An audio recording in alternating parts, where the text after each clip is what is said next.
Welcome to the game.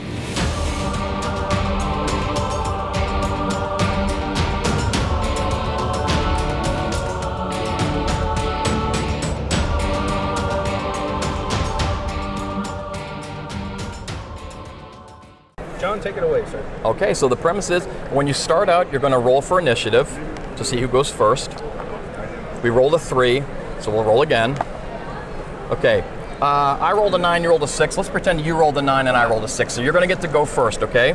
Now, each member of the team has a set of stats that they go by. They have a movement speed, hand-to-hand combat stat, range combat stat, their agility, which is how well they avoid being hit, their exo, which is their exoskeleton, how well they can take the damage and subsist, and then there's an amount of actions that they have per turn. Your big heavy guy here, the support character, he has 2 actions, your sergeant has 2 actions, and your sniper has 3, okay? Your actions, you can move, you can shoot, and you can charge. Moving takes 1 action. Shooting varies between weapons. For the sake of the demo, we're going to do 1 action per shoot, okay? Okay. And then charging takes 2. So your sergeant can move 5. If you want to activate your sergeant, go ahead. I will activate my sergeant. Okay. Here's your tape measure here. You'd measure out 5 inches. Oop. Sorry about that. They're a little wily. Perfect. And then, you know what, for the sake of I would like to show you how the shooting works, so I'm actually going to pretend that mine have already advanced, okay? So we're just kind of standing here. Now you have 10-inch range on your gun, so you've moved and you can shoot. Yeah. Now, your rate of fire for your gun, each weapon has a different rate of attack. Your rate of attack for that is 2. So you'll roll a dice twice to see if you hit. So go ahead and you roll d6. And then I'm going to grab the clipboard here real quick. Now, your range combat ability for your sergeant is going to be a 6. My sergeant is also operating with the same stats, so you're trying to hit an agility of 12, so you need a 6 or better because you need to meet or beat the agility. So go ahead. First one hits, roll again. Now that is excellent. That's a 10, so that's an automatic hit, automatic damage. So you won't have to roll damage for that one, okay? So roll for damage for the other one. Okay, so you have a piercing on the machine gun of a 7. You're trying to beat an 11, that definitely did it, okay? So the exo is 11, you just have to get right past that. So you've done 2 damage on my guy here. We're gonna mark these with little crystals. Normally we'd mark it off on here, but for right now it's easier to keep this. So he took 2 damage there. You can move your next figure now if you wanna move your sniper. Your sniper's got 3 actions, and he can move up to 6 inches. So normally the sniper rifle costs 2 to move, so you can move up, fire, and all that, but you can just go ahead and do what you'd like here. So there you go. And who would you like to target? Target him. The other sniper? Okay, so for the sniper, you have a range combat ability of a 9, and you're trying to hit an agility of 12. So you need to roll a 3 or better. Excellent, you definitely hit. Now your piercing on your sniper rifle is an 8. I only have an exo of 10, so you need to roll a 3 or better for that. Outstanding. Now the sniper rifle is excellent because it does 2 damage. So that's 2 damage on 1 shot, so that's not too bad.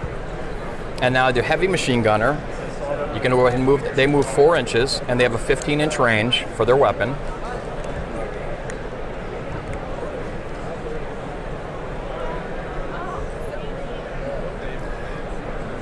And that rate of attack on that one is going to be 3, so you're going to roll 3 dice one at a time. Okay, so that doesn't hit. Now, who you shooting at? Oh, I was shooting at the sniper skull? Yeah. Okay, so you didn't hit the first one. On the second one, you rolled an 8 with an RCA of 5, so that would be enough to hit, so that hits, and then roll 1 more. Okay, so that doesn't hit, so you did hit once. The piercing on the heavy gun is 6. You're trying to beat a 10, so you need to roll a 5 or better. Okay, so that does 1 more damage. Okay, so there we go. Now, when you're rolling it, you already rolled a 10, so you know that automatically hits, automatically damages. You don't need to roll again. But if you were to roll a 1, that jams the weapon. So that shot and any one after that would have ended up being lost. So if you rolled a 7 the first time and a 1 the next time, you would have also lost the 3rd roll as well, because that gun jams. It automatically clears the start of the next turn. You just can't use that weapon again this turn. Okay? So that's how shooting works. Would you like to see how hand-to-hand combat works? Yes. Okay. let's say my sergeant was foolish enough to get close, okay? We're gonna move a couple things just out of the way here. Now, your sergeant decides they want to charge in. Go ahead and move your sergeant. I would move them up to right here. Okay, so charge takes 2 actions to do, but you get a +1 to hit and a +1 for damage. So normally, you'd have a melee combat ability of a 7, you're working with an 8, and you're trying to hit an agility of 12, so you need to roll a 4 or better. Okay, so that hits, okay? So there we go. So now you have a piercing on your combat knife of a 5. It would be a 6 right now. Okay. So you're trying to get through an XO of 11, so you need a 6 or better. Okay, so that didn't pierce this time, but that's not bad. You're in combat. So what you could do now is you could charge the big guy in, and I would charge her right there. Okay. Now what's great about this is they have an ability called Swarm.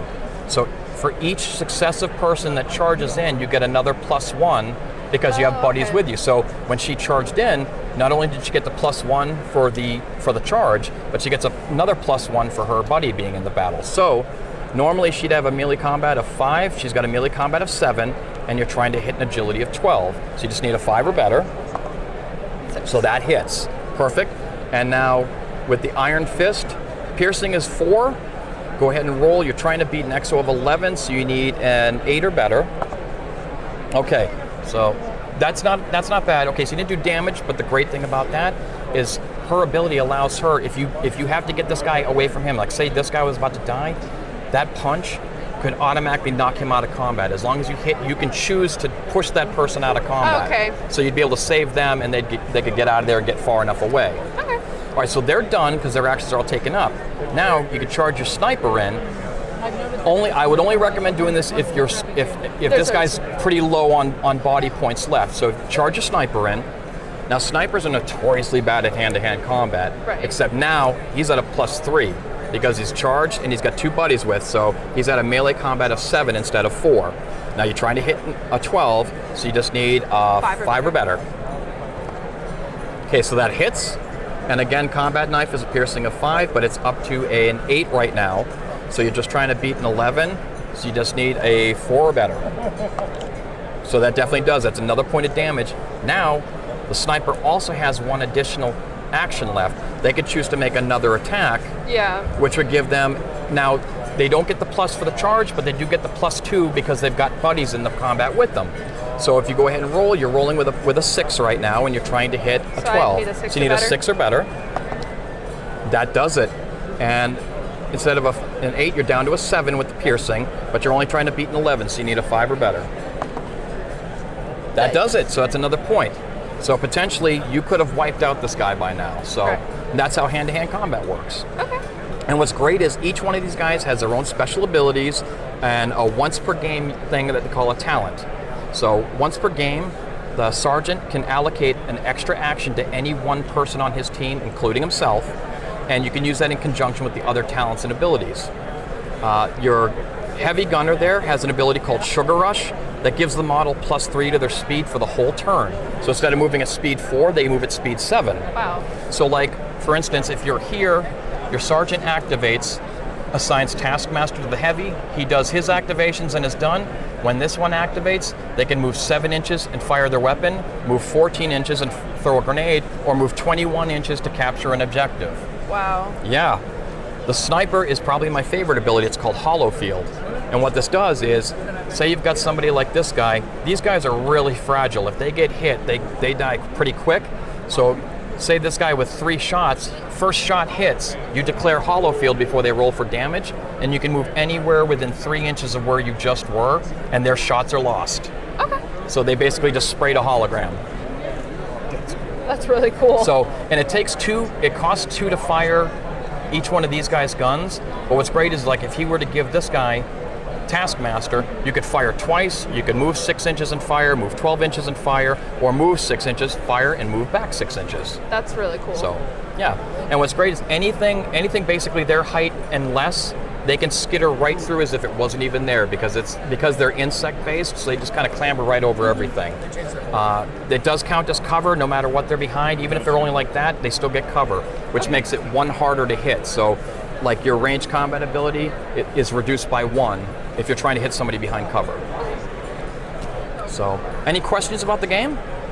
No, you explained it perfectly. Okay, well, thank you. Thank you very much for playing. I appreciate it. Thank you. All right, so now that you've played the demo, what do you think? It's really cute. I walked over here not knowing what to expect, but after he explained it and I played it, it's really easy and it's really fun. Like, it's really cute. I want to play it when we get home.